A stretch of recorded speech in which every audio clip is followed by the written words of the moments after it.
Hello, my name is Panicky and today we delve into some of the most chilling stories from around the internet. Tales of crushes that turned into something far worse, revealing the darker side of infatuation. Let's get started. I've been hesitant to share this story, but it's been weighing on my mind for a while now and I think it might help to get it out there. This happened a couple of years ago when I was in high school, and it's one of those experiences that still gives me chills, even now. To set the stage, I was a sophomore and I decided to befriend a classmate, let's call him Jake. Jake was a sweet kid with special needs. He was often overlooked by most of our classmates and I had a soft spot for him. I thought it would be nice to include him in our group activities, so I invited him to join us for lunch and some school events. Everything was fine at first, he was just a little quirky, but I appreciated his enthusiasm and unique perspective on things.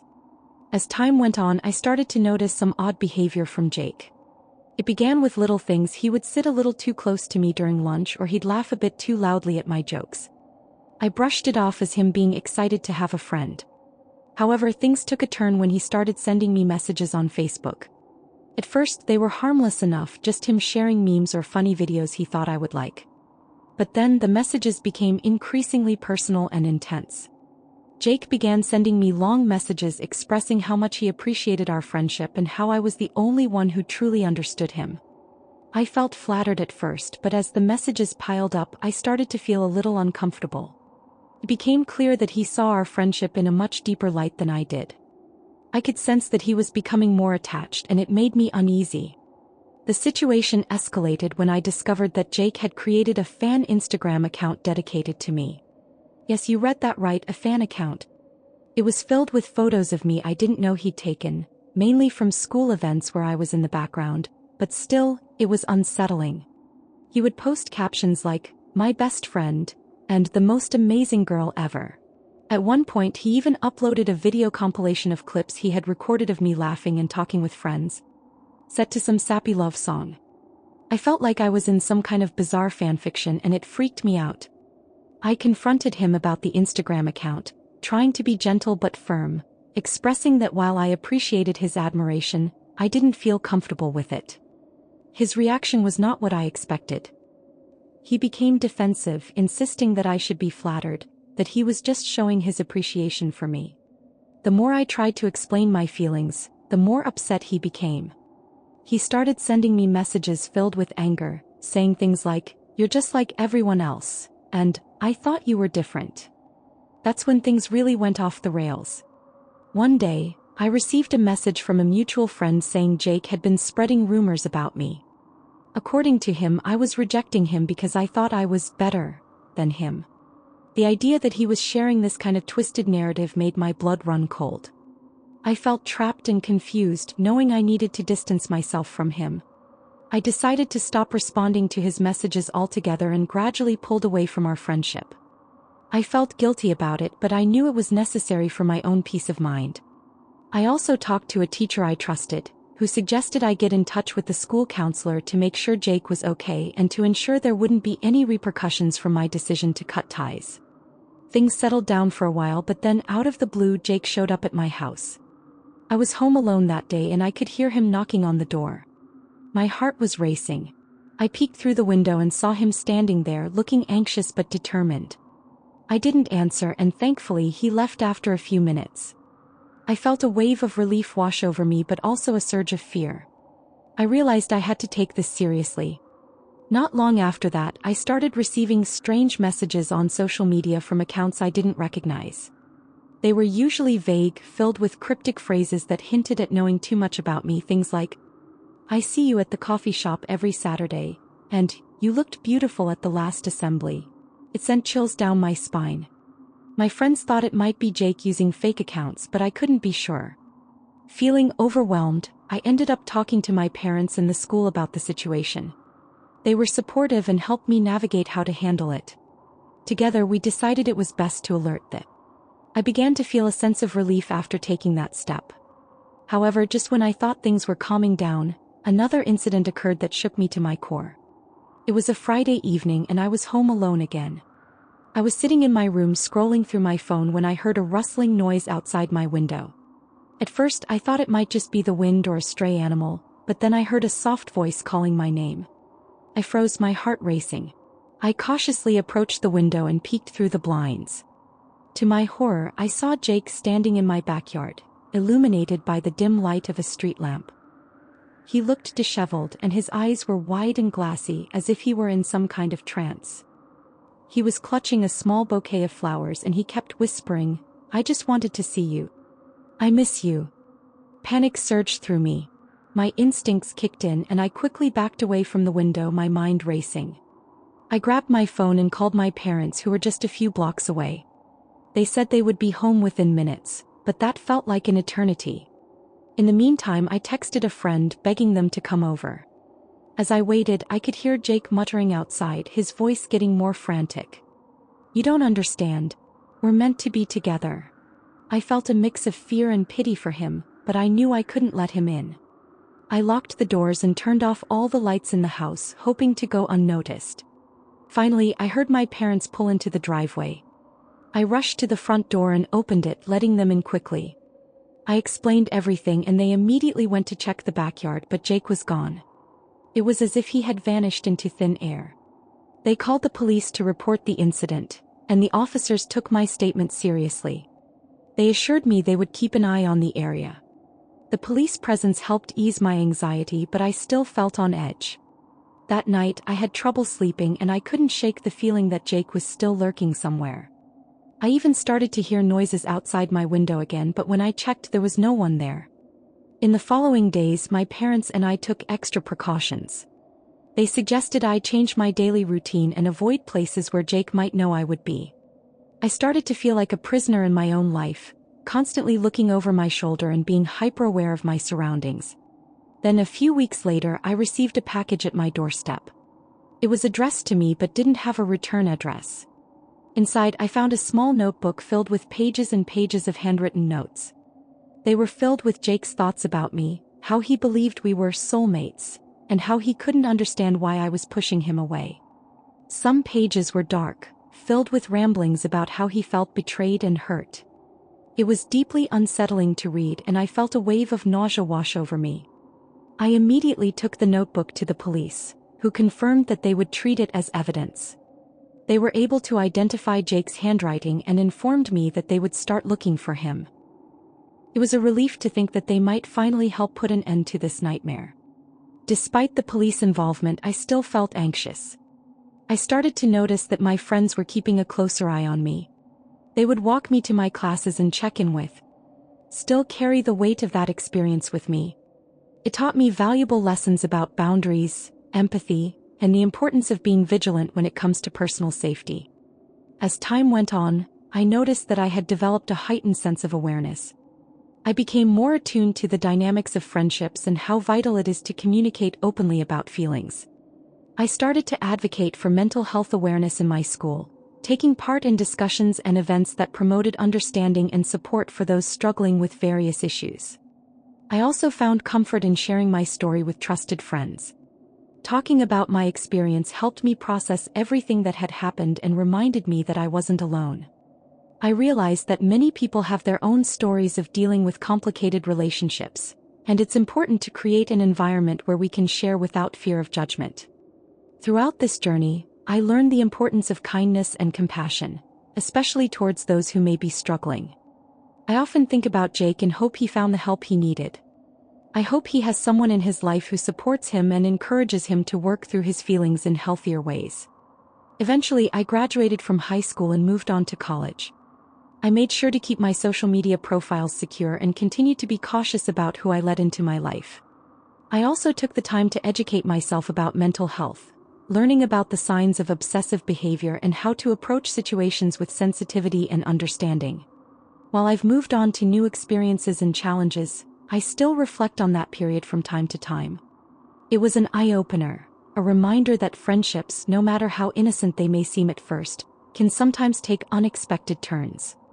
I learned that it's okay to prioritize my well-being and to seek help when I need it. In conclusion, I hope that sharing this story sheds light on the complexities of relationships and the importance of mental health. It's a reminder that kindness is vital, but so is self-protection. For anyone facing a similar situation, know that you're not alone and it's okay to seek support. Life can be unpredictable, but with the right tools and support systems, we can navigate these challenges and emerge stronger. Thank you for reading my experience. Me constantly, which was both comforting and a little suffocating. I didn't want to feel like a victim, but I also didn't want to put myself in a vulnerable situation. After several weeks of this escalating tension, I finally received a call from the police. They had found Jake and he was in a fragile mental state. They informed me that he had been taken to a facility for evaluation. I felt a mix of relief and sadness, knowing that he needed help but also feeling grateful that I was safe. In the months that followed, I tried to move on with my life. I focused on my studies and rebuilt my friendships. It was a long road, but I learned to set boundaries and communicate my feelings more effectively. I became more aware of the importance of mental health, both for myself and for others. Looking back now, I feel a mix of sympathy for Jake and relief that I took the necessary steps to protect myself. It's been a while since then and I hope he's doing well, but I still carry the weight of that experience with me. It taught me valuable lessons about boundaries, empathy, and the importance of being vigilant when it comes to personal safety. As time went on, I noticed that I had developed a heightened sense of awareness. I became more attuned to the dynamics of friendships and how vital it is to communicate openly about feelings. I started to advocate for mental health awareness in my school, taking part in discussions and events that promoted understanding and support for those struggling with various issues. I also found comfort in sharing my story with trusted friends. Talking about my experience helped me process everything that had happened and reminded me that I wasn't alone. I realized that many people have their own stories of dealing with complicated relationships, and it's important to create an environment where we can share without fear of judgment. Throughout this journey, I learned the importance of kindness and compassion, especially towards those who may be struggling. I often think about Jake and hope he found the help he needed. I hope he has someone in his life who supports him and encourages him to work through his feelings in healthier ways. Eventually, I graduated from high school and moved on to college. I made sure to keep my social media profiles secure and continued to be cautious about who I let into my life. I also took the time to educate myself about mental health, learning about the signs of obsessive behavior and how to approach situations with sensitivity and understanding. I'm here to share a story that still makes my skin crawl when I think about it. It's about a time when I developed an obsessive crush on a guy, and reflecting back, I realized just how creepy and irrational I was. This is a cautionary tale, and if it helps even one person avoid my mistakes, then it's worth sharing. So this all started during my sophomore year of college. I met Jake in a class we both took, and I thought he was the most charming guy I had ever encountered. He was funny, smart, and had this magnetic energy that drew everyone in. The first time I saw him, I felt my heart race. I couldn't help but develop a crush on him, and at first it felt harmless. I would daydream about him, imagining us going on cute dates and having deep conversations. But as time went on, things took a dark turn. I started to obsess over him in ways I can't even explain. I found myself scrolling through his social media accounts late at night, memorizing every detail about his life. I'd watch his stories, noting down the places he visited and the people he hung out with. I even began to show up at events I knew he'd attend, convincing myself that I was simply being spontaneous and that I was just trying to get to know him better. Looking back, it was anything but innocent. I shared my infatuation with my friends, embellishing stories about our connections and how we were practically meant to be together. The more I talked about him, the more I convinced myself that we had this special bond. I started to create elaborate fantasies in my mind about our future together, completely ignoring the reality that he probably didn't even know my name. One day, I decided it was time to confess my feelings. I thought if I just put myself out there, everything would work out perfectly. So I wrote him a long, heartfelt message detailing my feelings and how I thought we'd be great together. I was nervous but excited, imagining all the possibilities of what could happen next. I pictured him reading my words and realizing that we were meant to be. When he finally responded, my heart dropped in disappointment. Instead of the excited reply I was hoping for, he politely thanked me for my honesty but said he didn't feel the same way. He mentioned that he appreciated me as a friend but was not interested in anything more. I remember feeling crushed, but instead of accepting it, I spiraled into a deeper obsession. I started to push boundaries. I would show up at his study groups, try to engage him in conversations, and even send him texts about random things hoping to spark some interest. My heart raced every time I saw him, and I thought that if I just put myself in front of him enough, he'd eventually come around. It became increasingly awkward, and I could tell he was uncomfortable. I remember one time I accidentally cornered him outside a lecture hall, and he looked genuinely scared as he tried to find a way to escape my presence. In that moment, it was like a light bulb went off in my head. I saw the fear in his eyes and realized I was crossing a line, but I was too deep in my feelings to stop. I kept telling myself that if I just showed him how much I cared, he'd eventually see how special we could be together. I thought love was worth some persistence, but I was clearly deluding myself. As the weeks went by, things started to unravel. Word got around about my obsession, and my friends began to distance themselves from me. They tried to intervene, expressing concern and telling me that I needed to give Jake space and move on. I brushed them off, thinking they didn't understand my true love. I was so blinded by my infatuation that I couldn't see how my behavior was affecting those around me. I was pushing everyone away because I couldn't face the reality of my actions. The final straw came when Jake confronted me directly. One afternoon, he pulled me aside after class. He told me that he felt uncomfortable with how I was acting and that I needed to stop. His voice was calm, but the look in his eyes was a mix of pity and concern. I was mortified. I realized I had become the very person I never wanted to be. I had turned what was supposed to be a crush into an unhealthy fixation, and it was not only hurting me but also making him uncomfortable. After that conversation, I took a long, hard look at myself and my actions. I felt ashamed and embarrassed. I had let my emotions spiral out of control, and it wasn't fair to Jake or myself. It was a wake-up call that I desperately needed. I took a step back and focused on my own well-being. I realized that I needed to seek help to understand why I had acted in such an irrational manner. I reached out to a counselor on campus who helped me unpack my feelings and behaviors. Through our sessions, I began to recognize the patterns of my obsession and how they stemmed from my insecurities and desire for validation. It was a challenging journey, but I gradually learned to channel my emotions in healthier ways. I started journaling my thoughts and feelings instead of fixating on Jake.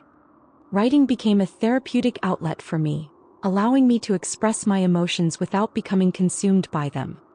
I also began to engage in hobbies I had neglected, rediscovering my love for painting and joining a local club where I could meet new people without the pressure of romantic expectations. As I focused on my personal growth, I also made an effort to reconnect with friends who had distanced themselves from me. I apologized for my behavior and expressed my gratitude for their concern. They welcomed me back with open arms, and it felt incredible to rebuild those connections. Through these conversations, I realized that true friendships involve mutual respect and understanding, something I had lost sight of during my obsession. Reflecting on that phase of my life now, I can't help but feel a deep sense of regret. I learned the hard way that obsession is not love, it's a distortion of reality. I ruined friendships, made others uncomfortable, and hurt myself in the process.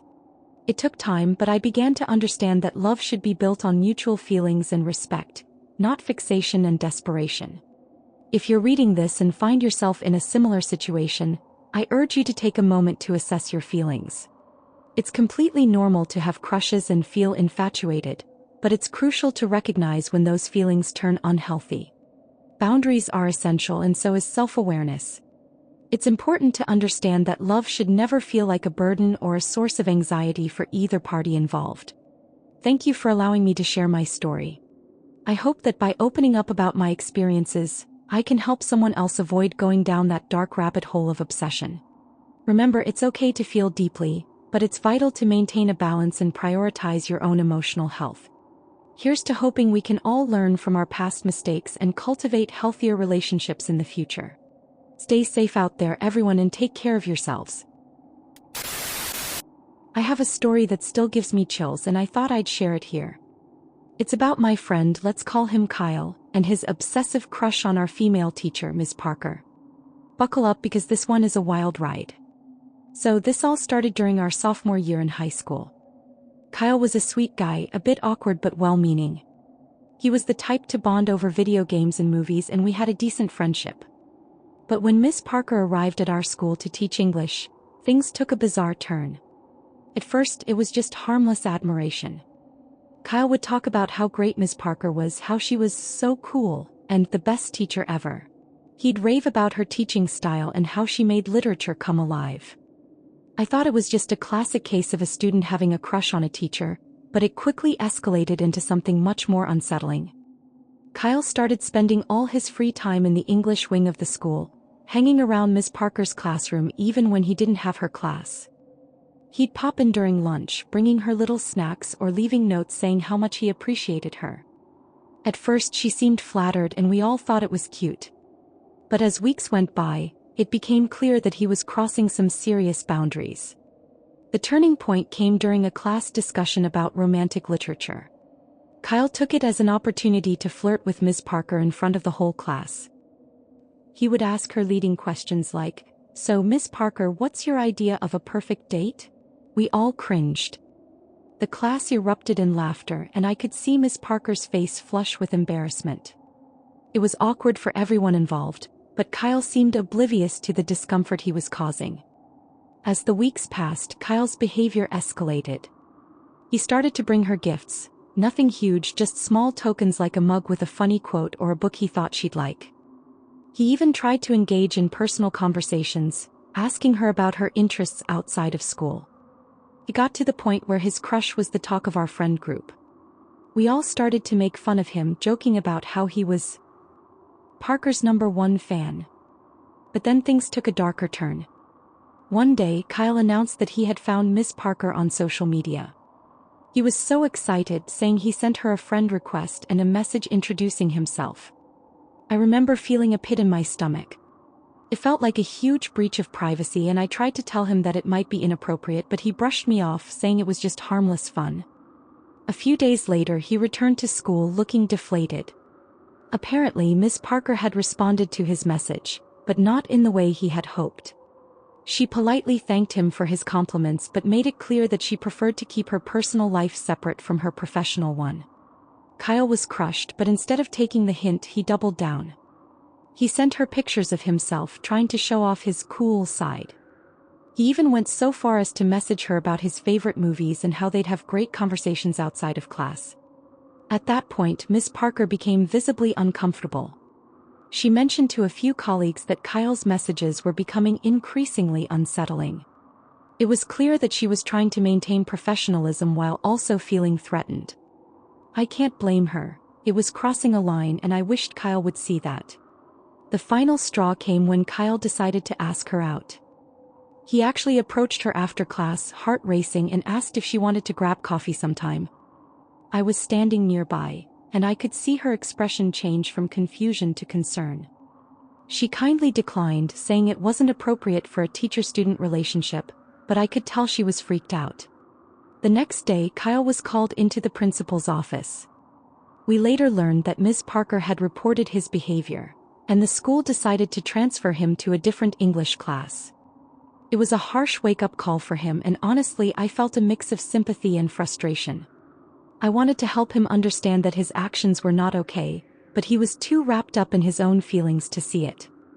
After the transfer, Kyle took it hard. He distanced himself from our group, and the light-hearted jokes about his crush faded into awkward silence. He tried reaching out to Miss Parker one last time through email, but thankfully she didn't respond. It was a tough lesson for all of us. As the school year went on, I noticed a shift in Kyle. He became more introspective and less focused on romance. He started hanging out with a different group of friends who were into gaming and anime, and he seemed to find a new passion for those hobbies. It was like he was trying to rebuild himself after the fallout. I was glad to see him moving on, but I also wished he had taken the time to reflect on his past behavior more deeply. Miss Parker, on the other hand, continued to teach at our school, and I admired how she handled the situation with grace. She remained professional and never spoke ill of Kyle, which I thought was commendable. It couldn't have been easy for her to navigate that kind of attention, but she managed to maintain her composure and uphold her reputation as a respected teacher. As for our group, we learned to be more mindful about how we joked around. The experience with Kyle served as a cautionary tale about boundaries and the importance of respecting others' feelings. We made a pact to be more supportive of one another and to have open conversations about crushes, relationships, and the nuances of consent. Looking back, I can't help but feel a mix of emotions about the whole situation. Kyle's crush was innocent at first, but it spiraled into something concerning because he didn't recognize the signs. It really highlighted how crucial communication is, especially in relationships where power dynamics are at play, like between a teacher and a student. Now that we're older, I often wonder how Kyle is doing. I hope he's found healthier ways to express his feelings and that he's learned to appreciate boundaries in relationships.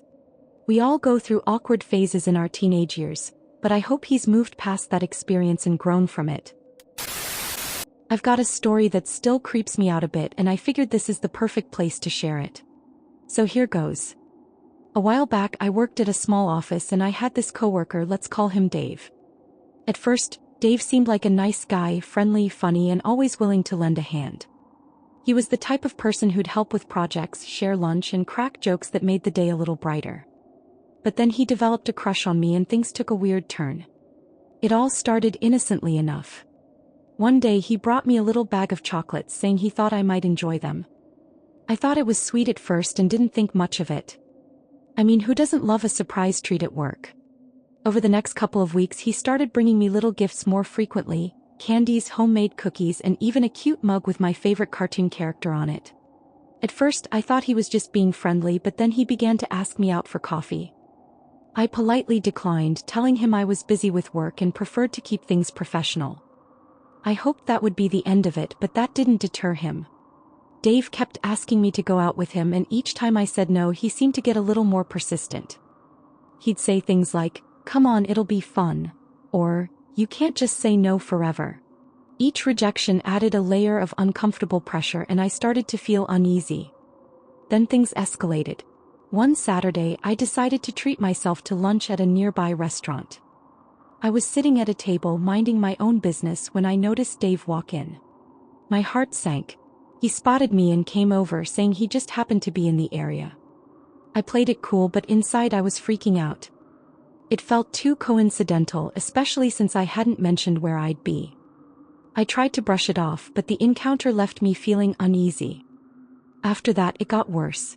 Over the next few weeks, I'd see him at places I frequented, at the grocery store, at the coffee shop down the road, and even at the gym. Each time, he'd approach me with a big smile, acting as if it was just a coincidence. I started to feel paranoid, thinking he was following me or keeping tabs on where I went. It was genuinely unsettling, and I began to dread going out. Feeling trapped in this awkward situation, I decided I had to be more direct. One day at the office, I mustered the courage to tell him that I appreciated his kindness, but I just wasn't interested in dating anyone, especially a coworker. I could see the disappointment on his face, but I thought I'd made myself clear. However, that only seemed to fuel his determination. From that point on, he became even more insistent. Dave would leave notes on my desk, telling me how great he thought I was and how he couldn't understand why I wouldn't give him a chance. The notes felt like pressure, and I started to dread coming into work. I felt like I was walking on eggshells, always anticipating the next awkward interaction. Things hit a breaking point when I received a message from him after a particularly stressful day. He texted me saying he thought we were meant to be together and that he was willing to wait for me to come around. I felt trapped and scared. It was as if he couldn't take no for an answer. I knew I needed to do something before it got any worse. Feeling overwhelmed, I decided to talk to our HR department. I explained the situation and they were incredibly supportive. The HR rep listened carefully to my concerns and assured me they would handle it discreetly. They took my situation seriously and spoke to Dave about his behavior. After that conversation, things calmed down a bit. He still acted friendly, but the gifts stopped and he seemed to back off. However, I still felt uneasy. It was hard to shake the feeling that he might try to approach me again. Eventually, I decided that the only way to truly feel safe was to transfer to another department. I spoke to my manager about my concerns and thankfully they were understanding. The transfer was approved and it felt like a weight had been lifted off my shoulders. I was relieved to get away from the tension and was grateful for the support I received from my coworkers and HR. Looking back, I realize how important it is to set boundaries and to seek help when things get uncomfortable. It's crucial to trust your instincts and speak up when something feels off. Once I moved to the new department, I felt a sense of relief wash over me. The atmosphere was different, and I was able to focus on my work without the constant anxiety of seeing Dave. My new team was welcoming and I quickly made new friends. It felt like a fresh start and I was genuinely happy again. But even in my new role, I couldn't completely shake the experience. Occasionally, I'd see Dave in passing and he'd smile and wave, but I made sure to keep my distance. I felt more secure knowing I wasn't in the same department anymore, but the anxiety lingered. I couldn't help but wonder if he was still thinking about me or if he might try to reach out again. A few months later, I ran into a mutual coworker who still worked in my old department. We chatted for a bit and I casually asked about Dave. She hesitated for a moment, then told me that he had seemed to take the HR meeting to heart. She said he'd toned down his behavior significantly, and that he was focusing more on his work. I was a bit relieved to hear that, but the fact that he'd needed to be talked to in the first place still left a sour taste in my mouth. Still, I couldn't help but feel a little guilty. I didn't want to ruin his career or make him feel like an outcast, but I also knew that my comfort and safety came first. It was a tough balance, and I came to realize that sometimes, setting boundaries might hurt someone's feelings, but it's necessary. As time passed, I noticed I was regaining my confidence and enjoying my work again. I started going out more with friends, exploring new hobbies, and even dating casually. I was learning to trust my instincts again, and it felt empowering. One evening, a few friends and I decided to celebrate a birthday at a local restaurant. As we were laughing and enjoying ourselves, I suddenly felt a chill run down my spine. I looked up and there was Dave standing at the bar. He seemed to be alone and I immediately felt my heart race. I turned to my friends, trying to downplay the situation, but I couldn't shake the feeling of being watched. To my surprise, he approached our table after a few minutes, wearing a friendly smile. "Hey, fancy seeing you here," he said, as if this was the most casual encounter in the world. My friends were polite, but I could tell they sensed my discomfort. I forced a smile, wanting to be civil but also wishing he'd take the hint and leave us alone. "Yeah, just out for a birthday celebration," I said, trying to keep my tone light. "How about you?" "Oh, just grabbing a drink. I've been trying to unwind after work," he replied, continuing to chat as if nothing had happened. I could feel my pulse quickening and I wanted nothing more than for him to walk away. After a few minutes of small talk, he finally excused himself, saying he'd let us enjoy our night. I let out a breath I didn't realize I was holding. My friends immediately turned to me, asking what was going on. I filled them in on the situation and they were supportive, assuring me that I could always count on them. That encounter was a stark reminder of how quickly things could turn uncomfortable, but it also showed me how far I'd come. I realized that I wasn't going to let fear dictate my life. I had taken the necessary steps to protect myself, and while the experience was unsettling, it didn't have to define me. Reflecting on everything, I felt grateful for the lessons learned. Setting boundaries and advocating for my own comfort had been crucial. I also realized the importance of having a support system and being willing to speak up when something didn't feel right. So, to anyone who might be in a similar situation, remember, your feelings are valid. If someone's affection turns into something creepy or uncomfortable, don't hesitate to seek help. A friend of mine, let's call her Sarah, and her rather unsettling obsession with her best friend's boyfriend. So, Sarah and I met in college, and while she was a bit chubby and not exactly what you'd call conventionally attractive, she had a big personality and was fun to hang out with. We became friends and I appreciated her loyalty and honesty.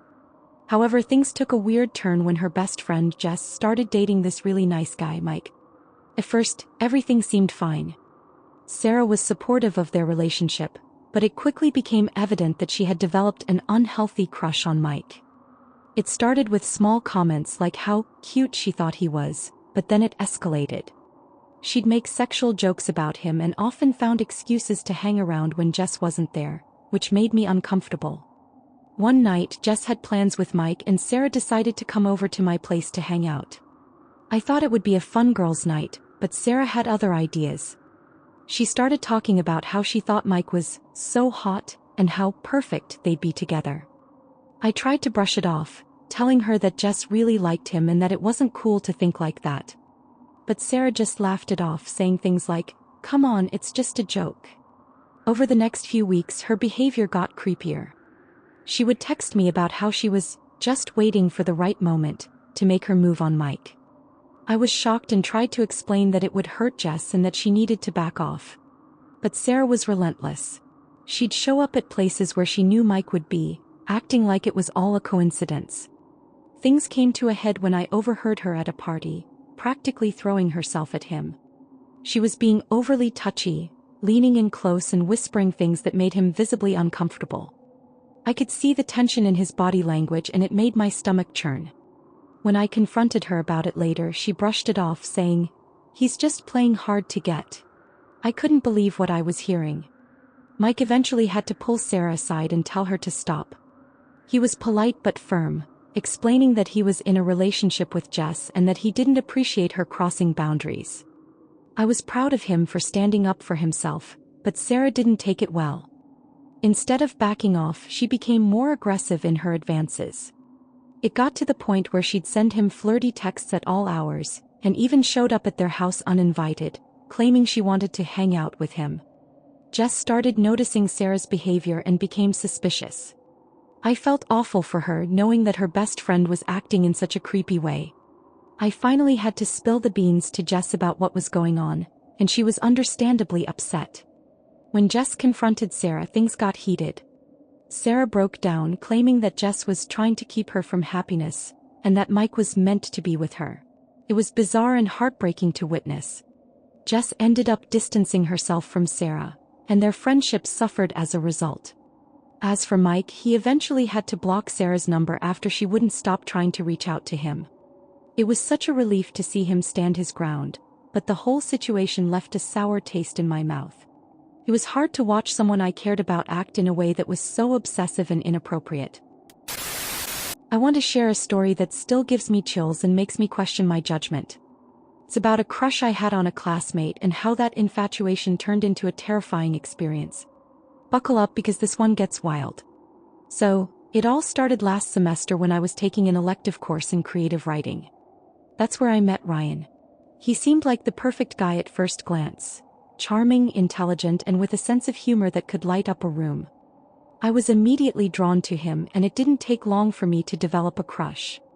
The more I got to know him in class, the more I fantasized about us bonding over shared interests and late-night writing sessions. I felt like we had this unspoken connection, but I was also painfully shy and unsure of how to approach him. After weeks of daydreaming about him, I decided to take the plunge and confess my feelings. I thought, what's the worst that could happen? I sat down one evening and poured my heart out in a message that I sent through our school's messaging system. I told him how much I admired his writing and how I'd love to get to know him better. I was nervous but also excited, imagining him reading my heartfelt confession and realizing he felt the same way. A couple of days passed and I was on pins and needles waiting for a response. When I finally saw that he had read my message, my heart raced. But instead of the enthusiastic reply I had hoped for, he sent back a short, awkward response thanking me for my honesty and saying he didn't feel the same way. He mentioned that he appreciated me as a classmate but didn't think we were a match. I felt crushed but figured I could handle it. I told myself I'd just move on and focus on my writing. However, that's when things took a turn for the worse. After my confession, Ryan started acting differently around me. At first, I thought maybe he just needed some space, but then I began to notice some odd behavior. He would stare at me during class and I could feel his eyes on me even when I wasn't looking. It made me uncomfortable, but I tried to brush it off as my imagination running wild. Things escalated when he began to approach me in the hallways. He would linger too long after class, trying to engage me in conversation about our assignments. At first, I thought he was just being friendly, but as the days went on, I started to feel like there was something off about him. He would lean in a little too close and his smile felt a bit too intense for my comfort. Then one day I received an unexpected message on social media from him. He had found me on Instagram and sent me a friend request. I hesitated before accepting, but curiosity got the better of me. When I looked at his profile, I was taken aback. His posts were filled with bizarre and unsettling content that made me question who he really was. There were cryptic quotes about love and obsession, and some of his photos looked like he had been stalking certain places around campus. At that moment, I felt a wave of dread wash over me. I started to dig deeper and realized he had a history of being involved in some questionable online communities. It turned out he had been in trouble with the school for some concerning behavior in the past, but it wasn't widely known. I felt sick to my stomach thinking about how I had been oblivious to the signs. After that, I decided to unfriend him and block him on social media. I thought it would put an end to this strange situation, but I was wrong. Ryan continued to approach me in person, and each interaction became more uncomfortable. He began to leave me little notes in my locker, complimenting my writing but also expressing an unsettling obsession with me. I felt trapped and terrified, unsure of how to handle it. One day I was walking back to my dorm when I noticed him standing across the street watching me. I quickened my pace, my heart pounding in my chest. I felt like I was in a horror movie and all I wanted was to escape this nightmare. I started to avoid classes where I knew he would be and began taking different routes to avoid running into him. Eventually, I confided in a trusted friend about what was happening. She encouraged me to speak to our school's administration, and I finally mustered up the courage to report his behavior. The school took my concerns seriously and they intervened. They spoke to Ryan and set clear boundaries, making it clear that his actions were not acceptable. In the end, I learned a hard lesson about crushes and the importance of trusting my instincts. What started as a harmless crush turned into a situation that was all too real and frightening. I was relieved when the school took action and I felt a weight lift off my shoulders. It was a huge relief to know that I wouldn't have to face Ryan alone anymore. In the weeks that followed, things slowly started to return to normal. Ryan kept his distance and I could finally focus on my classes without the constant anxiety of running into him. I was grateful to my friend for encouraging me to speak up, as it made me realize the importance of seeking help when something feels off. However, the experience left its mark on me. I became more cautious about who I let into my life, especially when it came to romantic interests.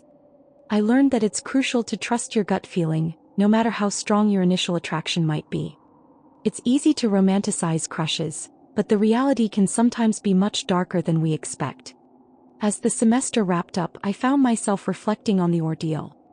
I realized that while it had been a terrifying experience, it also taught me valuable lessons about boundaries, self-awareness, and the importance of listening to my instincts.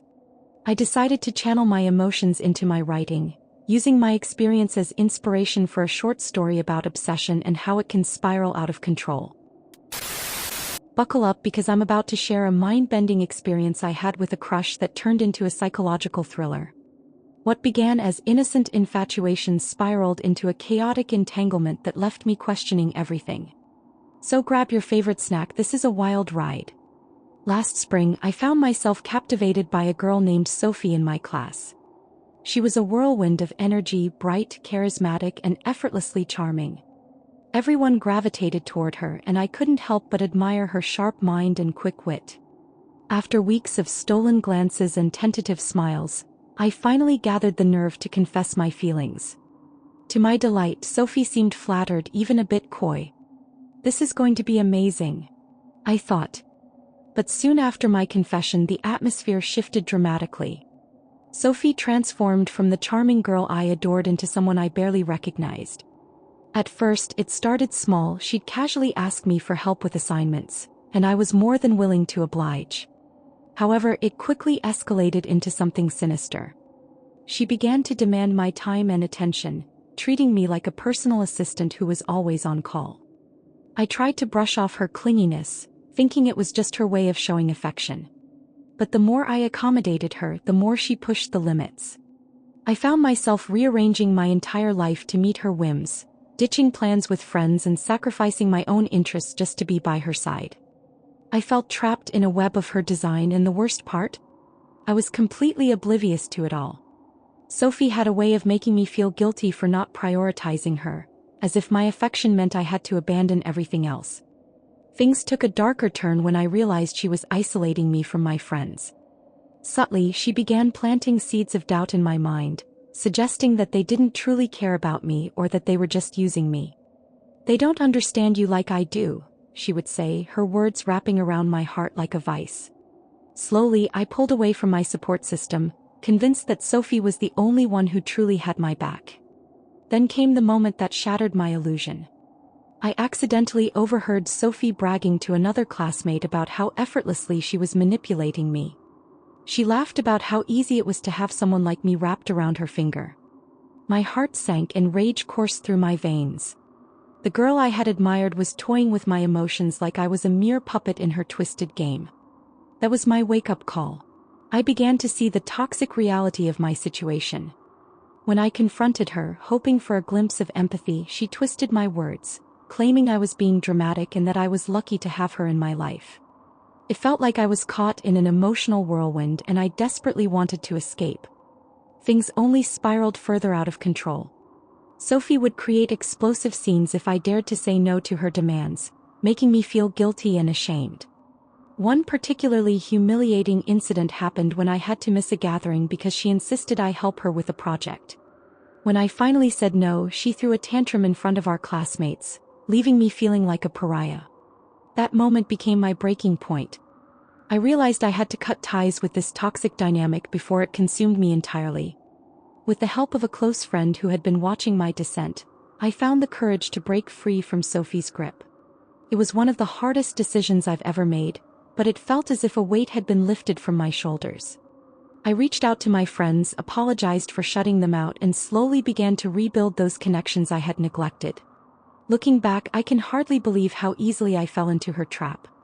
It was a harsh lesson in vulnerability and the dangers of giving someone power over your emotions.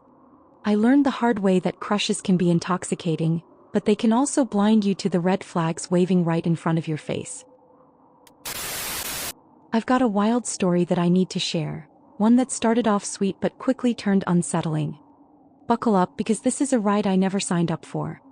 So, about a year ago I started receiving these adorable anonymous love notes at work. At first, they were just simple little messages like, "You have a beautiful smile," or, "I hope you have a great day." I thought it was cute and harmless. I even shared them with my close friends, joking about who could be my secret admirer.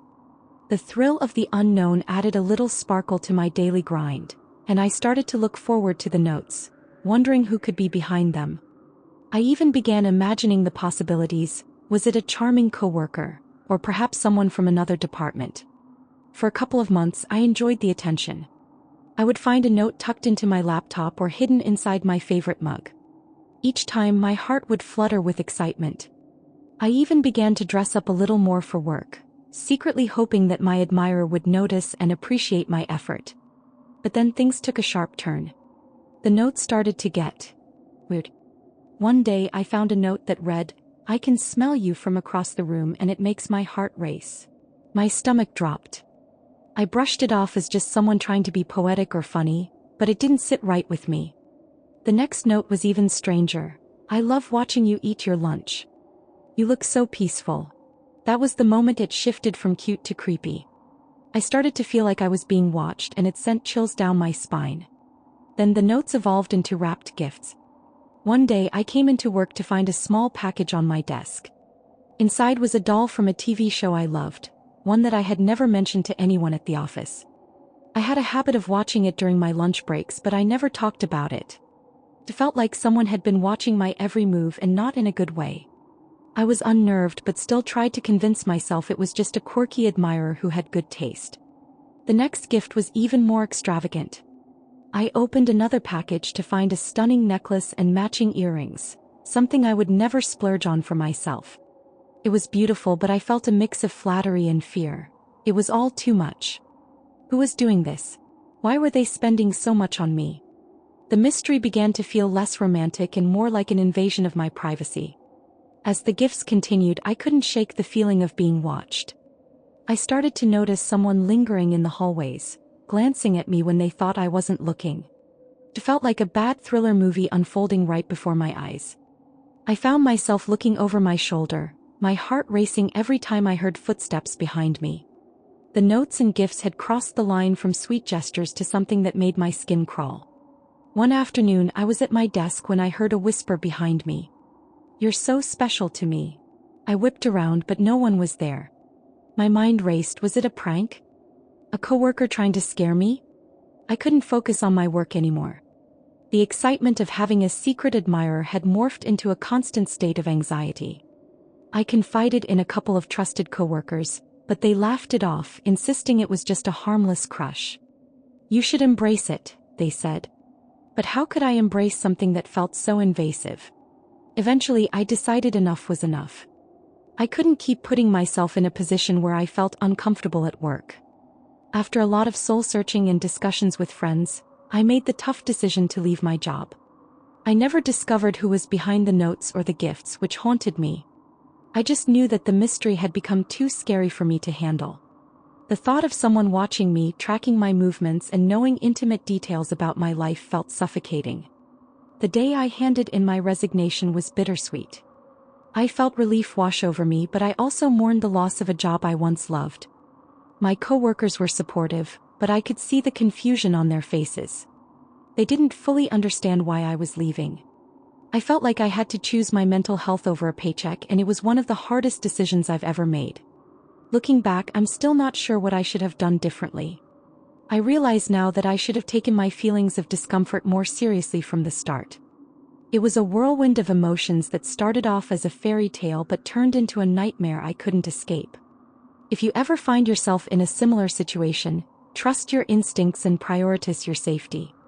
It's so easy to dismiss those creeping feelings as paranoia, but I wish I had listened to my gut earlier on. After I left my job, I took some time to regroup. I spent a few weeks focusing on self-care and trying to reclaim my sense of security. I filled my days with activities that brought me joy: hiking, painting, and spending time with friends who understood what I'd gone through.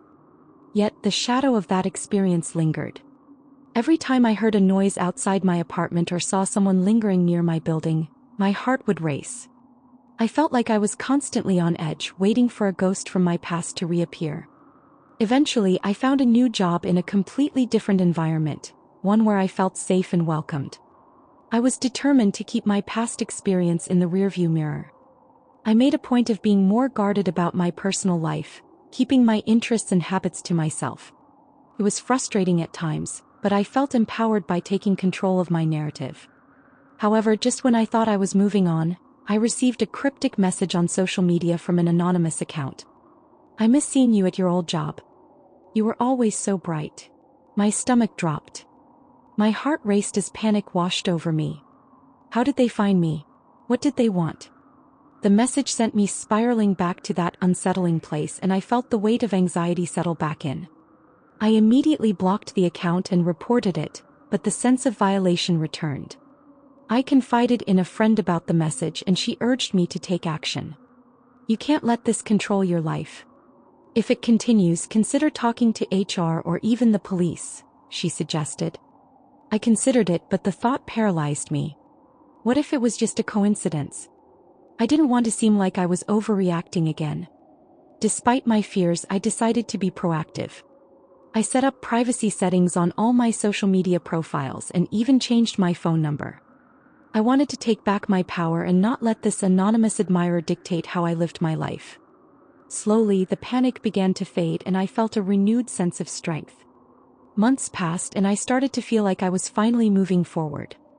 I made new friends and I felt a sense of normalcy returning to my life. Then one day I received an unexpected message from an old coworker. They were reaching out to reconnect, and I felt a mix of excitement and anxiety.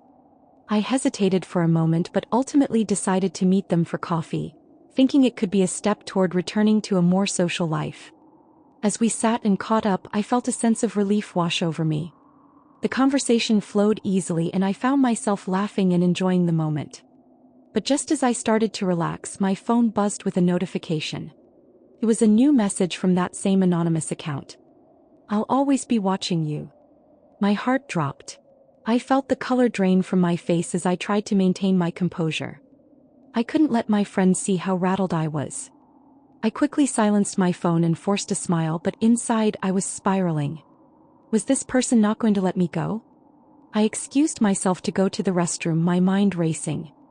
I decided that I couldn't stay silent anymore. I needed to take this seriously and I had to act. I went back to the table, thanked my friend for the catch-up and made my excuses to leave. Once outside, I rushed home, my heart pounding in my chest. That night, after a long talk with my friend, I decided to report everything to the police. I knew I had to take a stand not just for myself but for anyone else who might be in a similar situation. It took a lot of courage, but I felt a weight lift off my shoulders as I finally shared my story with someone who could help. In the end, I learned that it's okay to be vulnerable and to seek help when you need it. The experience taught me to trust my instincts and prioritize my safety, no matter how innocent a situation may seem at first. I might never know who my anonymous admirer was, but I refused to let fear control my life. Alright, that wraps up these disturbing stories involving crushes that turns into obsessions. I really found the one where the girl got gifts from an anonymous coworker really creepy and interesting. Thank you all so much for listening to these. I'm curious if you guys have any disturbing stories involving a crush or someone having a crush on you. Maybe I'll make a part 2 to this video. Thanks for watching and I'll see you all very soon for more.